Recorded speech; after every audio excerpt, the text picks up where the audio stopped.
was just messing around with it, and it's pretty easy to get, carried away with it. I'm sure you'll enjoy this. So let them know if they've got questions on in the chat. That's right. And if you have any questions at all, Mr. Jenkinson's still on his computer and he's just watching the chat. So if I'm going a little quickly or anything, or I miss something, just let him know. And I'll try to make sure that I stop regularly to make sure that if I'm going a little quickly, people can catch up. So I should be presenting now. And okay, so this is what we're doing. So the end result is going to look something a bit like this, right? So we zoom in. Our original image, so the idea of picking a symmetrical image is that we can actually do half the amount of work. So we can split the face into half, then we can do our low poly art over the top of that half, and then we can duplicate that half and we end up with a complete picture a lot more quickly. As Mr. Jenkinson said, you know, you don't have to. It's a lot easier for you to pick an image where the figure is facing completely front on, because obviously we can duplicate it in half the amount of work we're doing. But later on, when you kind of make this project your own, if you decide to, obviously you don't need to do that. You can just do the entire thing and use any sort of image. So there'll be a little bit about layers today. I might just start by just explaining importing images. So for any of you that have your Photoshop window open already, if you've got an image open already and you need to open a window, you want to drag your image into the gray bar at the top here. If you drag it onto the workspace here, it's going to put this image on top of your other image.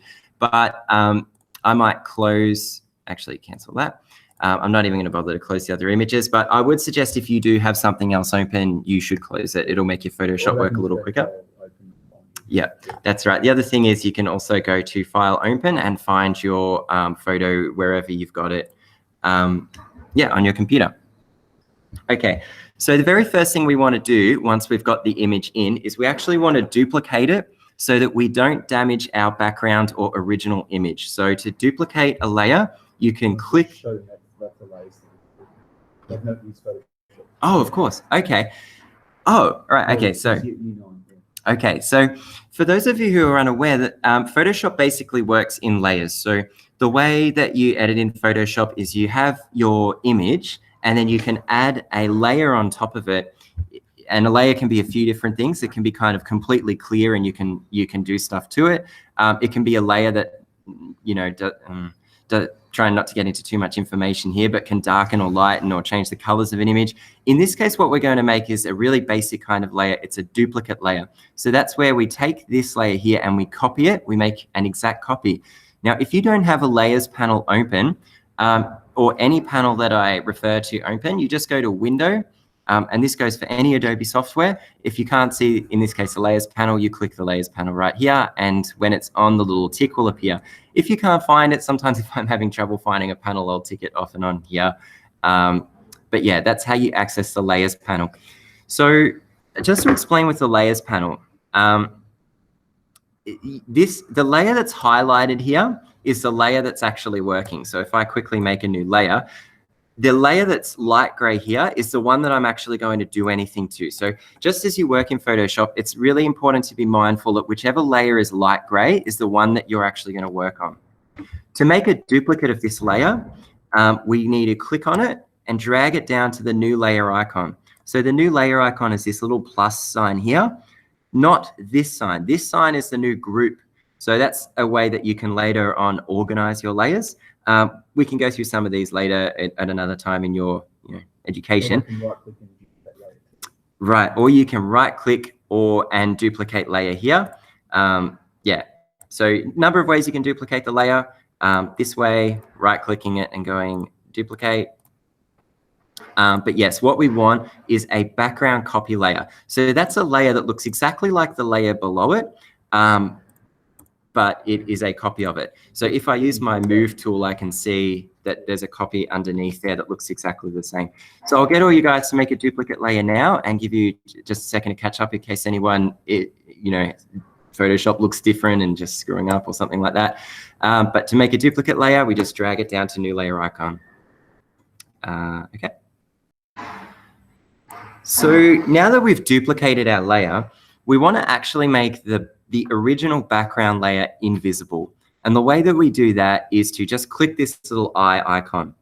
So when we click that, that means that now this layer is invisible and won't get in our way. So the layer is locked. It has a little lock here. We can't see it. That's perfect. What that means is that no matter what we do throughout our process of modifying this image, we're not going to do anything to damage the original image at all. We've made a copy of it.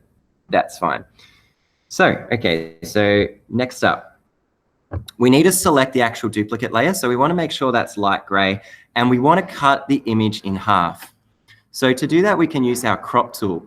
When we click the crop tool, and just be mindful, there's quite a few tools that look really similar here. This one's the rectangular marquee. This one is the frame tool. There's even a gradient tool. We want this crop one, which is like 2 overlapping L shapes. If you're ever unsure what a tool is, if you hover over your toolbar here and you let your cursor stay on it, it'll tell you what it actually is, and it even gives you a little preview of what it does.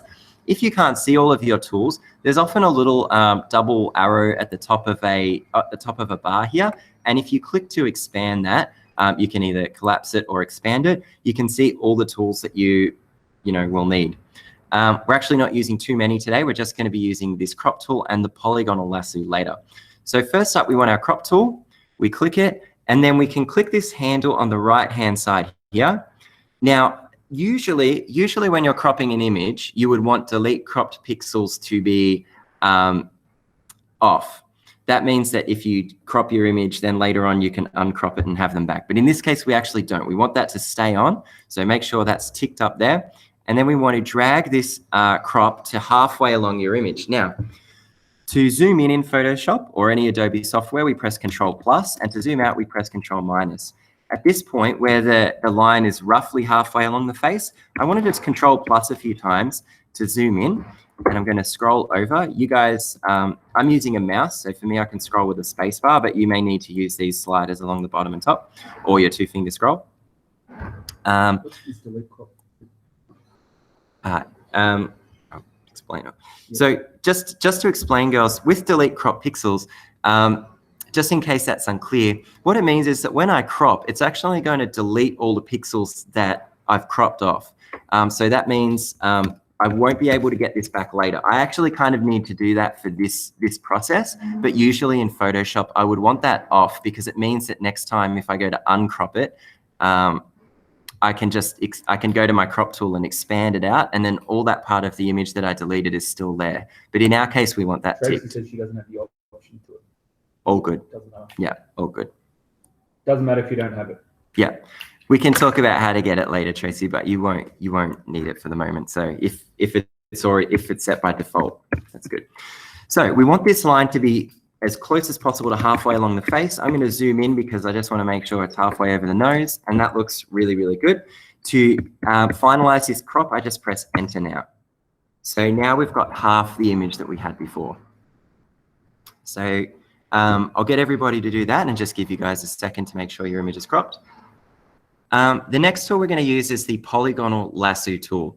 So the polygonal lasso tool is a selection tool. There's a few of these on your panel. If you can't see it, the icon is like a little, like almost M-shaped little lasso thing that's closed at the bottom. If you can't see it, it might actually be under another tool. By default, the lasso tool is set up. A lot of tools in Photoshop are stacked underneath other similar tools. And if you can't see it, you may want to go to the similar tool, click and hold, and then you get a whole bunch of, usually, sometimes a lot, sometimes not so many, but different options that are of kind of similar tools. And we want the polygonal lasso tool. What the lasso tool does is it kind of allows you to make a selection. The polygonal lasso tool allows you to make selections in straight lines. So when you click, it will make selections with like really hard edges. So I'm gonna talk you through that now, but that's basically the tool we need to do this next step. So if everybody could just make sure they've got their polygonal lasso tool on. What we're gonna do is we're gonna cut out the side of the wolf's face because we actually don't really want this background area behind the wolf. So to do that, we need to make a selection around the wolf. Now, we can start anywhere, right? So to make a selection, we wanna click a point and then release our click button and then click again. Tell them to zoom in and out too. Oh yes, and to remember to zoom in and out, we want to press Control plus or Control minus.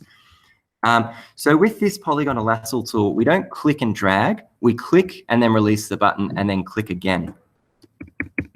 Now, as you work, I would suggest you kind of zoom into your image and scroll around. And I'm going to make a selection. Now, I don't want it to be too fussy. That's not going to look good. We'll talk a little bit more about the design of this later, but for the moment, I'm just going to get a sort of pretty rough polygonal sort of selection around the actual wolf figure. So kind of like this, kind of like this. Okay, now I get to this point, right? And you might have noticed I actually clicked outside the image. I want to make sure that all of this area here is going to be within my selection because I want to delete all of this. So to do that, what I often see students doing is kind of like going sort of like this. So I'll just go over the tool again. They kind of go like this, and then they go like this, and then they go like this. And what happens is they kind of miss all these pixels that are on the outside of these white lines. So the way I would actually do this is to click outside the image area and then click here and then click here, right? And then you've got, you know that you've got all of this corner area selected. So when you get to closing the path of this, that's a bit of a strange expression, but don't worry about that. I'll just quickly make my selection again. So as you can see, you can work quite quickly, and most of you guys will work very quickly when you actually start doing the polygonal part of this.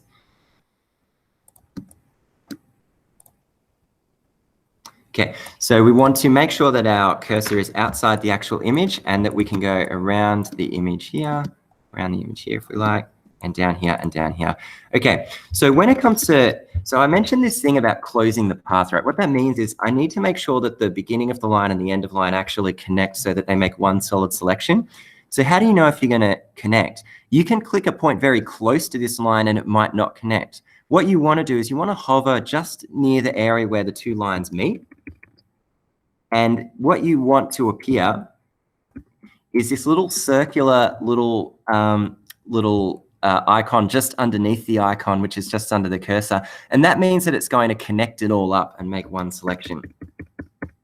So once we've got that done, I'm going to zoom back out. We can actually delete this background area behind the image. Get them to try and just do that. Some kids still actually. Polygon. Oh, okay. All right. So I might give you guys just a second to do that. And I'll turn off my mic and camera for a moment.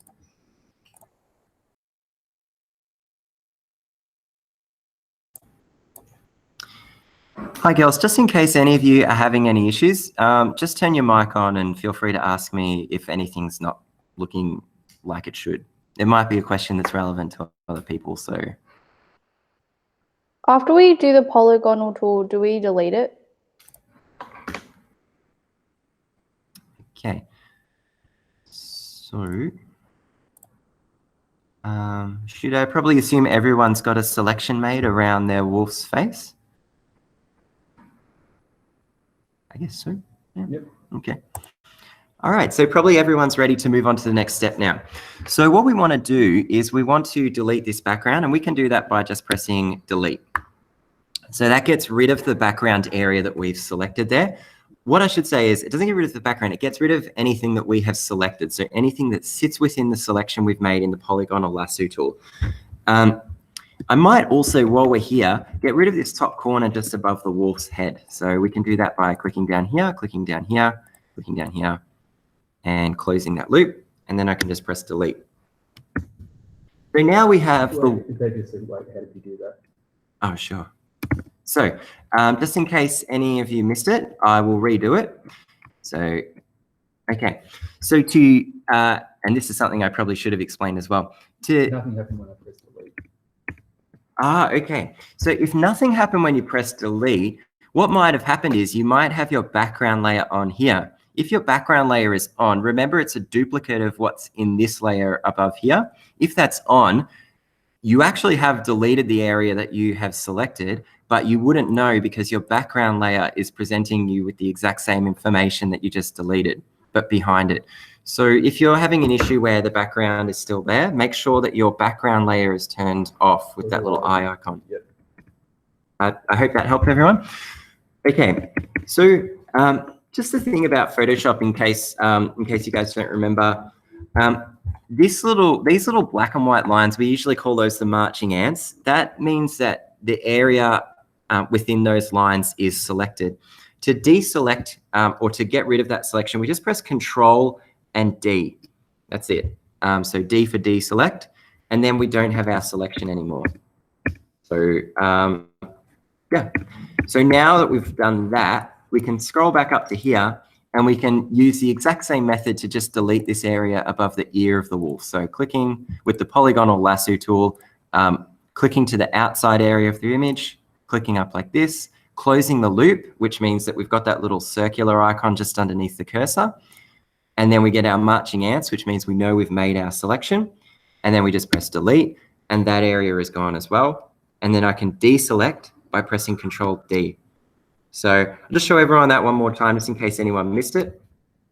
It's probably it might be getting a little boring to some of you, but I'll just make sure everyone's on board. So clicking with the polygonal lasso tool up here, whoops, and clicking a few points, clicking outside the area of the image, clicking, waiting till you get that little circular icon under the cursor, marching ants, and then delete on your keyboard and Control D to deselect. So now we've got our wolf's head completely cut out from the background, which is a really good place for us to start creating polygons.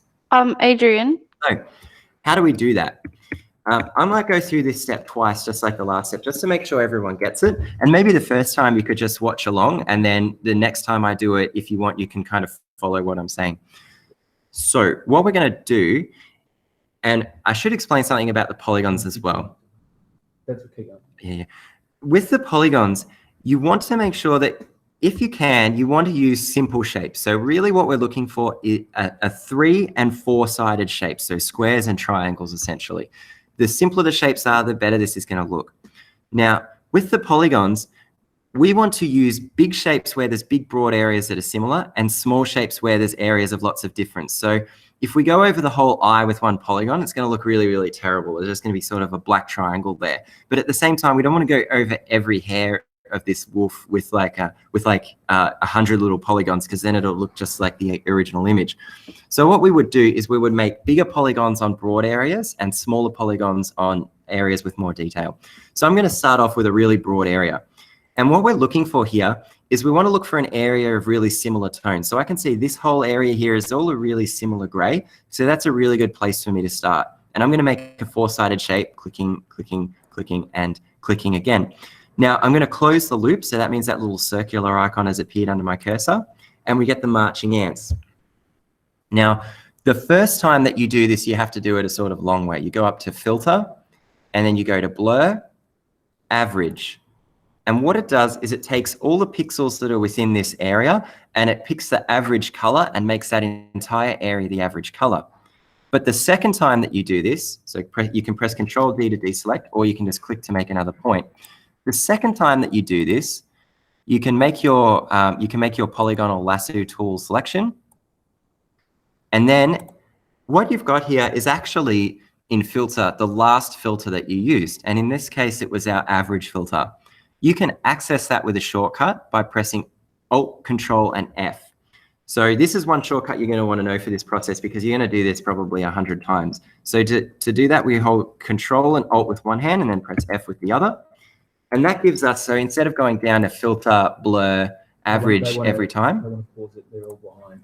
No worry. Oh, don't worry. Don't pause it, guys, because you're not following along here. I'm just explaining it to you. We're going to go through it once more again to make sure that it's clear for everyone. Just tell them, yeah. So I'm going to undo all of that, and we're going to go through it again together now. So, okay, so now I want you guys to follow along if you can. So we're going to our polygonal lasso tool. We probably want to zoom into our image by pressing Control+ or Control-, and I'm looking at this gray area above here. I'm going to make a squarish polygon, or a 4-sided polygon. So clicking to cover this area, which is of really similar tone. And then I've got my selection. so that you know you've got a selection when you've got the marching ants. And then we want to go to filter, blur, average. So I might give everyone a second, or does anyone have any questions about that? Is anyone's not doing what I just showed you it should do or would do? You can either comment, or if you want, you can turn your mic on and just tell me. But if I'm not getting any feedback, I might assume the that. marching thing. Oh, the marching thing. Okay. So just to explain that again, when I make my polygon like this, you need to, if the circle isn't there, so look how, if you see I'm zoomed in, right? And my cursor is pretty close to where I started, but it's not on where I started.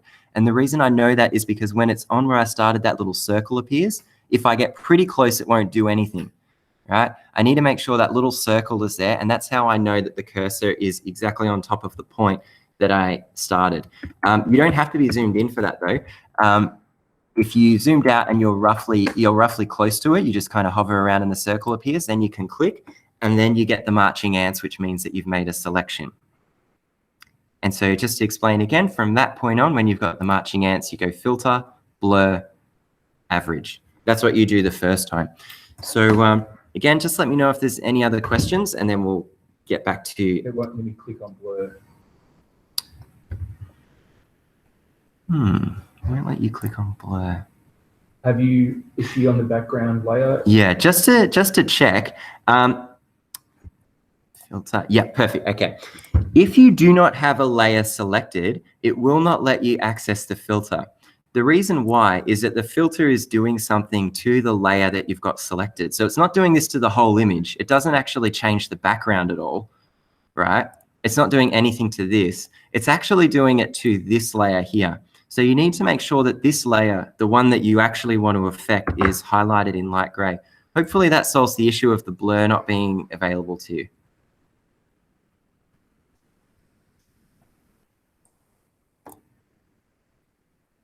Got it. No worries, Alexia.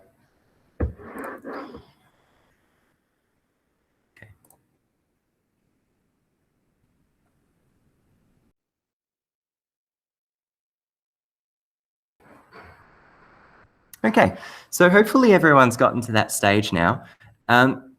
With your next shape, so this next shape is really the process that we're going to be following from now on. What you need to do is you need to deselect. So you can do that by pressing Control D, or you can just click to start another shape. So you just click again and then start your next shape.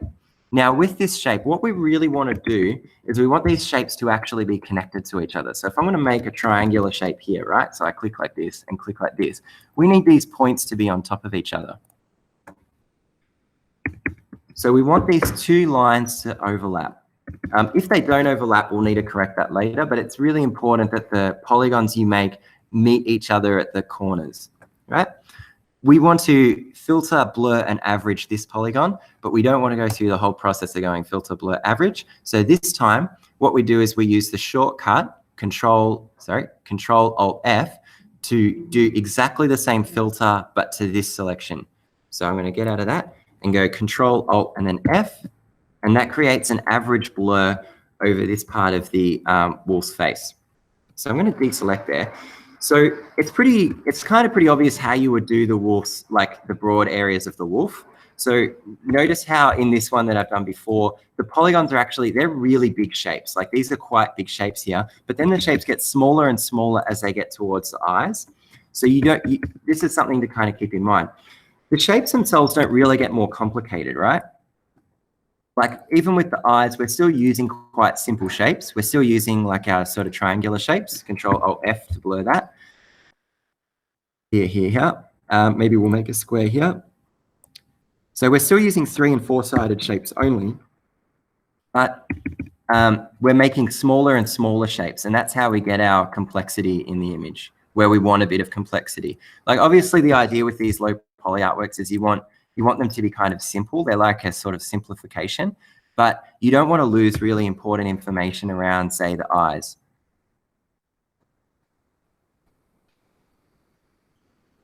I'll just kind of keep showing you how I'm going to build up this eye. Still stuck in lasso tool because my enter isn't working. My laptop is a bit glitchy. What do I do? Oh, I'll get back to that question. Oh, Okay, so just for everyone who's following along, I just want to quickly show you how I do the eye. You don't necessarily have to do it as fast as I'm doing it, but I just want to show you so you kind of get the idea. So still sticking to really, really simple shapes, but the shapes just get smaller and smaller when you get to areas of detail. So the eye is obviously going to be a really important area of detail, but something like this cheek, you're going to want a really big sort of shape. I've got a six-sided shape here, but it doesn't really matter. Now, if you decide, so you might make a shape, right? And your shape might look kind of like this. Alt-F. But you can see there's like a gap between where I've got my two shapes. You can actually correct that if you want by making another shape, and it can overlap a shape that you've already made. Control-Alt-F. So that makes a gray that's a mix of the two grays that had overlapped. I'll just show you again. Control-Alt-F.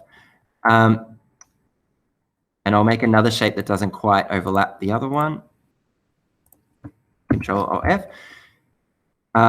You can make one triangle that will overlap both of them. So I could go like this, could go like this, and could go like this. And it's going to take all the information in there and create an average. Obviously, it looks pretty similar to this gray because most of what was in that triangle was that gray. But you can kind of see there how if you do have kind of gaps in your image, or if you've decided that a couple of polygons you've put down look a little bit strange, you can go over polygons and, yeah, make a new shape. Tracy's asked, could you show me how to color the shapes again? Sure. So the first time that you make your shape, you want to click, click, click, click, and then click to make your full selection. You know you've made a selection when you've got the marching ants. The very first time you go to filter, blur, average, but every time after that, when you make a shape, you can go click, click, click, and then make your shape, and then go Control, Alt with one hand and F with the other. That shortcut is up here. So filter, average, Control, Alt, F. So this means that it's going to apply the exact same filter you just applied, but within the new shape that you've created. So yeah, and just remember, you want to make sure that your background copy layer is selected. We're doing all our work on the background copy layer. So if there's any other questions, you can just turn your mics off and let me know, or you can type in the comment section. But I might give you guys a minute or two to just play around with making some polygons. And like I said, just remember, you obviously want big, simple shapes for these broad areas, but you want the same sort of simple shapes, but much smaller for more complicated areas. Girls, make sure just, if you have any questions, just turn your mic off and feel free to ask or put them in the comments. I am still here, but just waiting for everyone in case there's any issues. I assume everyone's just kind of making polygons on their image happily, which is good. And I'll just leave mine up to make sure you guys get an idea of what, what it could look like. Remember to want to overlap rather than to have a mini gap. Yes, and just remember, you want the shapes to overlap rather than to have a small gap. Just one other tip as well while you're working. When you do this, the way to get the best kind of illusion is for the faces of the shapes to kind of be the same size. So this is a little hard to explain, but notice how I've got these two triangles, right? There's one here and there's one here.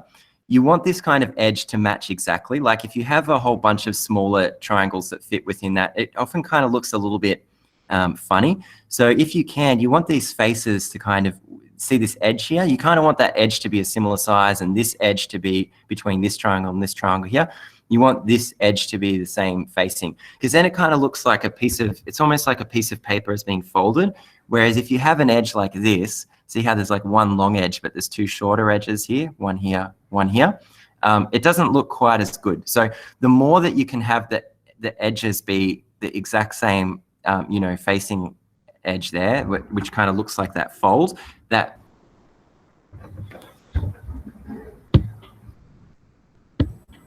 girls, just to check, if anyone's having any issues, please let me know. I'm happy to let you keep working. And perhaps if people could also let me know when they get to the point where half the wolf's face is actually covered. So they get something kind of like this. And then we can move on to the next steps as well, which is just getting a background in and duplicating the face to make sure that we've got a full face. But yeah, in the meantime, I'm happy to just let everyone work, but just let me know if you've got any, any feedback or, yeah. So the bell goes at 12, so maybe Mike's still on. So maybe how long will it take you to show that last bit? 10 minutes. So maybe at 11:47 or 45 or 5 more minutes will. Sure. Okay. Maybe we'll just give everyone like 5 more minutes to just get the wolf's face covered. If you're not completely done by that point, don't worry, because we can still go through the steps together. And I guess this is a trial. And then when you do your own, you can also, yeah, you can really push it. Jasmine says it's terrible.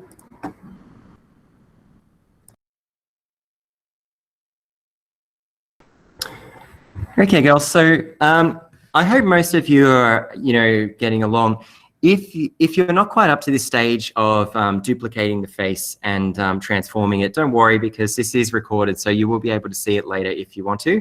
But for those of you that are, I might just get on while we've still got some time left in the class to duplicating the face, swapping it around and making it match up so that you get a complete wolf's face. So again, twice the image for half the work. So what we want to do is we want to go into our crop tool. And we get these little bars again, but this time, instead of cropping inward, we want to expand outward. And it doesn't really matter if we go further than we need to, but just get it roughly halfway. I can probably do a little bit better than that. Maybe something like that. Okay, so from there, I want to press enter. And what I've got is a completely blank area where I've got this face. Now, let's just see, just make sure. So I might just get rid of everything that you wouldn't have. Now, your layer here where you've made your wolf will actually be called background copy. I've renamed my layer. Renaming layers is pretty easy. You just double click them. The reason I did that is because I made this file a few months, maybe a year ago when we did this last time. And so it's good for me to rename files or rename layers. So then I can remember what each layer is doing. So I can kind of go back and see. And I would recommend, if you're new to Photoshop and you do things with lots of layers, it's always a good idea to name the layers if you can. What I want to do now is I want to duplicate this layer that has the wolf's face on it. So I'm going to click and drag it down to the new layer icon. Or you can right click. Or I can right click the layer and go duplicate layer, which is somewhere in there, but I'm not going to find it because I'm already ready to go. Okay, now if I were to click my move tool, which is this move tool up here, and move, you can see I've got two versions of the wolf's face. But what I need to do is I need to obviously transform it, flipping it horizontally so that the left side of the face becomes the right and the right the left. To do that, I need to make sure that I've got the new copy that I made. Yours will probably be called background copy. But you can rename that. I need to make sure that this layer I've got selected is ready to be transformed. So then I can go to image, edit, transform, and then flip horizontal. And that will flip the image horizontally. If it doesn't match up straight away, don't worry, because you can click zoom in, and then using the move tool, which is just up here above your polygonal lasso, you can drag it until it matches and is completely symmetrical. And then we get a full wolf's face, which I think looks pretty good. Okay, so I might give you guys who are following along here just a second to catch up with me.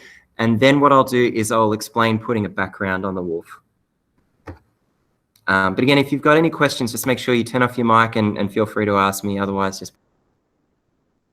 Sorry, girls, I must have misclicked it, which is like pretty lame of me, but anyway. Okay, so this is where we were starting off. Hopefully everyone can hear me now.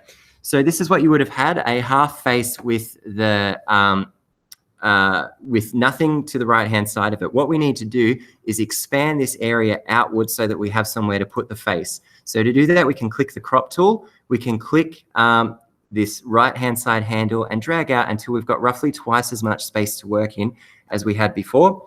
Once we've done that, we can press enter, and then we've got a workspace to put the duplicate of the face in. We need to duplicate this face now. So to do that, we can either right-click on the layer and click duplicate layer, or we can drag this layer down to the new layer icon and it will make a duplicate. We can't actually see it now because when I click it off and on, we've got an exact copy of it underneath. So if I use my move tool and drag the layer across, then we can see that this layer is the duplicate by clicking the eye off and on. If you copied your background copy layer to get this, your new layer would be called something like background copy, which is not a very good name for a layer. So I would call this right-hand side of face, RHS face. Then I at least know for later what this layer actually is. And, you know, if I open this file up in 6 months' time, I know what it is. So that's not really necessary for you guys, but it is a good practice to get into if you are, you know, if you're working on a file in Photoshop and you've got like 20 layers, it's a good idea to name them. That means that someone else working on it will also know what this is. So I want to make sure that this right-hand side layer is selected. And from there, we can go to edit, and then transform, and then flip horizontal. And it will flip the image horizontally so that the left-hand side becomes the right-hand side. If you've got a little gap here, you can use your move tool, which is at the top left, clicking and dragging to bring it across until you get a seamless connection between the two sides of the image. From there, you can zoom out by pressing Control-, and you should have a complete face. So we've got a complete face. We've not got much time left, so if you're not keeping up with me, hopefully you can rewatch this video, but I might very quickly explain how to put in a background. So I've already got a background layer right here. How do you flip it? Okay. To flip the image, just once again, just in case anybody missed it, once I've got my image here, I want to make sure that the layer that I want to flip is actually selected, in this case, right-hand side face. And then I go to edit, transform down here, and flip horizontal. And that will flip the image horizontally. Okay, so to put in a background layer, we need to actually insert a new layer into our stack. So this is a tiny bit more complicated, but hopefully it'll make sense to you all. You can create a new layer by clicking the new layer icon, and it's actually going to create the layer above whatever layer you have selected. So if I have this layer selected and I click new layer, it's going to put the layer in between the two, but that's not where I want it. I need this layer to be underneath the two sides of the face. If it's not underneath the two sides of the face, whatever I put on this layer is going to cover part of the face, which I don't want. At the same time, I need it to be above my background layer, which in my case I've called original, but in your case will be called background layer. So what I need to do is I can do one of two things. Get rid of this layer. Okay. I can do one of two things. I can either select my background layer and then click the new layer icon, and the new layer will appear just above the background layer, or I can have any layer selected and click the new layer icon and then click and drag it underneath the two sides of the face. In any case, you need to make sure that the new layer is underneath the two sides of the face, but above the background layer. So, yeah. Once you've done that, you can paint your layer by selecting maybe the paint bucket tool. You could use a gradient if you want. And then you can select a color by double-clicking this color selector here. And I might pick a dark blue, and then I get that color. So you can click anywhere with the paint bucket tool on this layer to change the color. You can double-click the layers panel there and change the color you want to paint here. Click again, and you get a new color. And yeah, hopefully that looks pretty good on your image. For those of you, again, if you're not keeping up, don't worry, but you can even use a gradient. By clicking, if you select the gradient tool, by clicking one point and dragging, it will make a gradient from green to white. That's it for an advanced trick, but if you are watching this video later, you might want to give it a try, maybe. Totally up to you guys. Yeah, I hope that all makes sense to everybody. So the main things are just to be wary of what your layer stack is doing. So you need to make sure that you've got your background, you've got your blank layer for the background here, or to put in your new background, and then you've got your sides of your face. So I hope the lesson's been useful, and